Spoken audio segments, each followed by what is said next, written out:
Hey everyone, Tim here from Flavour Blaster with a brand new episode of Tim's Tips. This week we're comparing the Flavour Blaster Mini to the Pro. Let's go.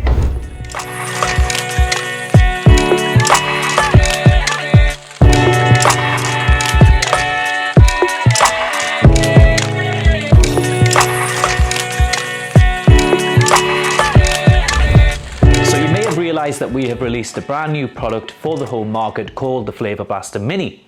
A mini version of the Flavour Blaster Pro that comes in 5 different colours and retails at £199.95 ex VAT. But before you all rush to buy one, it's important to know the differences between these two machines because the Flavour Blaster Mini may not be suitable for your requirements. Pro facts.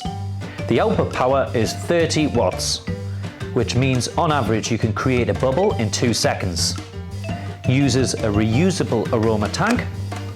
It's heavyweight and strong. Mini facts. The output power is 15 watts, which means on average you can create a bubble in 4 seconds. Uses a disposable aroma tank.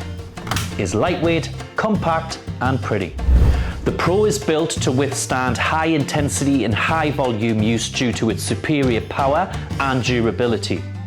The reusable tanks also allow bartenders to arrange a mise en place that improves interchangeability of aroma tanks during service. The Mini, on the other hand, is built for more casual home use. It's lightweight, compact, therefore better for low intensity and low volume use. The disposable tanks are also more suitable for occasional use. Simply fill with your desired aroma, use for 8 weeks, then ditch it and start again. So, in conclusion, if you are planning on using a blaster for the occasional drink in your home at weekends, then the Mini is perfect for you. If you work in a bar, restaurant or catering for an event where the volume is high, then the Pro 2 is the one to go for. Thanks for watching everyone. I hope this video has answered your questions. As always, like and subscribe, and if you have any video requests of your own, use the comment section below and I'll see you next time.